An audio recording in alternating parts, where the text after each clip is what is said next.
Après plusieurs mois d'actions de sensibilisation pour la promotion de l'abandon des mutilations génitales féminines, le CDPE de Goudomp, en partenariat avec l'UNICEF et l'UNFPA, a organisé un atelier d'évaluation de 5 jours. Cet atelier a réuni principaux acteurs communautaires, religieux, culturels et sanitaires.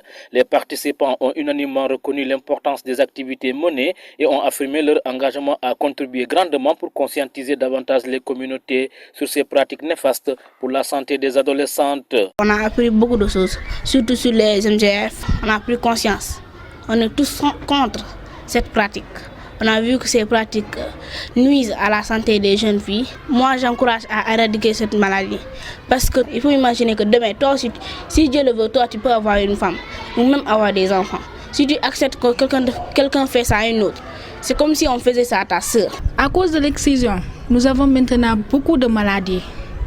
Le VIH et le sida, ça nous donne l'infection, des règles douloureuses aussi. Lors de l'accouchement aussi, ça fait très mal. Des fois, on subit des opérations.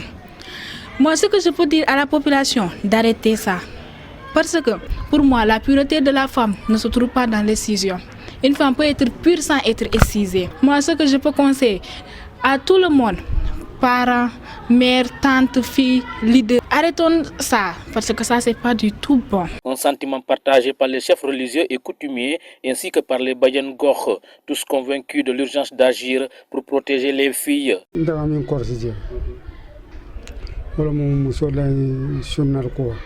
Je pense qu'il est temps d'abandonner l'excision, car elle n'est pas du tout bénéfique.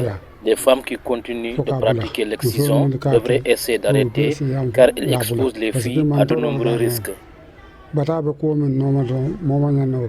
di kontaan wax dëgg yàlla ci réunion bi ñu am fii ci maison de la femme waxtaan yi nga xam ni wax dëgg yàlla UNICEF def na ko pour dooleel jigéen ci wàllu xarfal jigéen boobu wax dëgg yàlla kooku moom dafa xaraam ndaxte yonente bi sallallahu alayhi wa sallam santaane wu ko woon waaye comme loolu nag wax dëgg yàlla te ñu nekk ñi fii ñëpp daal waxtaan noonu ba déggoo ñun ñëpp ci kàddu ni xarfal jigéen suñ ko defee wax dëgg yàlla ndaw si boppam ku ñu xarfal ko si boppam dafa am problème si wàllu suy dem ba yàlla def mu am borom kër ba dugg si néegu sëy ba soo demee bu nekk état de grossesse pour am doom problème la yooyu yëpp génn na fi te yaay yi problème dafa am su ñoom ñooy jël seen doom yi di ko yóbbu te nun góor ñi sax duñ ko yëg.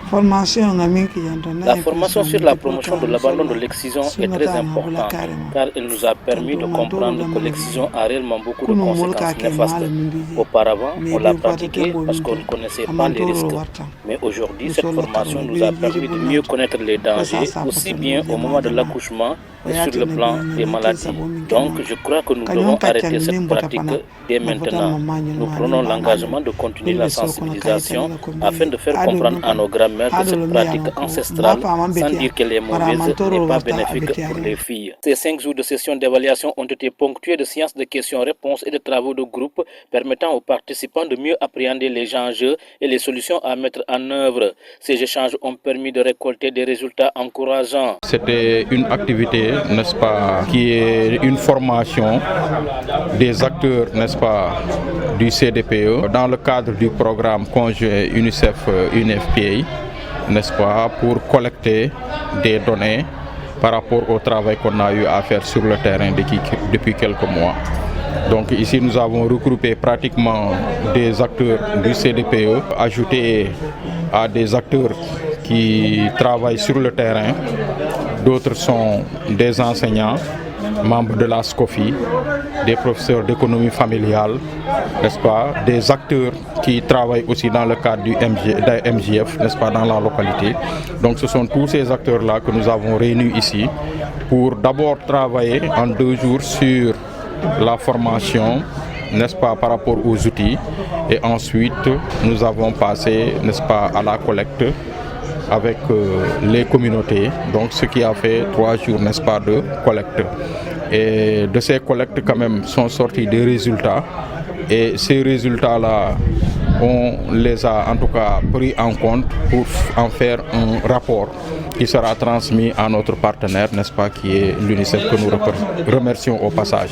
Cependant, ces acteurs savent qu'ils ont encore une lourde tâche à accomplir. Il s'agit désormais de convaincre les anciennes générations, particulièrement les vieilles mamans, qui détiennent souvent le pouvoir de décision en matière de ces pratiques ancestrales, de changer leurs habitudes. Après avoir travaillé dans tout cela, les éléments de renseignement que nous avons eus nous ont permis de comprendre qu'aujourd'hui, dans la communauté, les blocages que nous avons en termes, n'est-ce pas, d'avancée sur l'abandon de MJF se situent au niveau des vieilles personnes.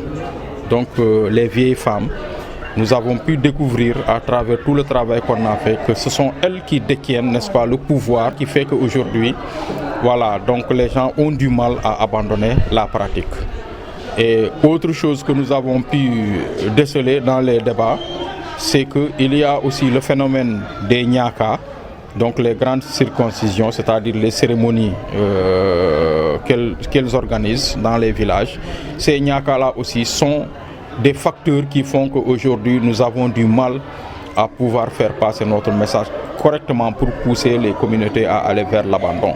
Parce que nous avons compris que ces nyaka sont organisés dans beaucoup de villages et que ce sont des cérémonies qui concernent des femmes excisées. Lorsqu'on n'est pas excisé, on ne peut pas participer à ces nyaka.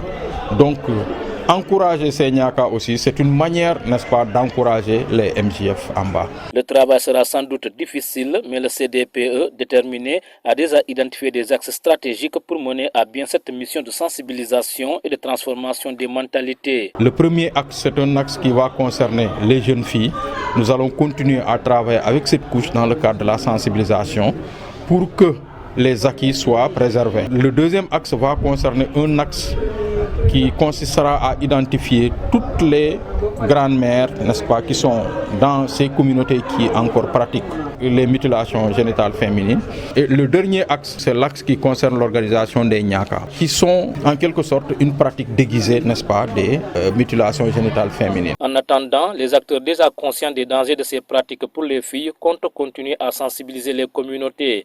Les groupes déjà convaincus doivent être protégés des influences mal intentionnées qui pourraient remettre en question les progrès accomplis.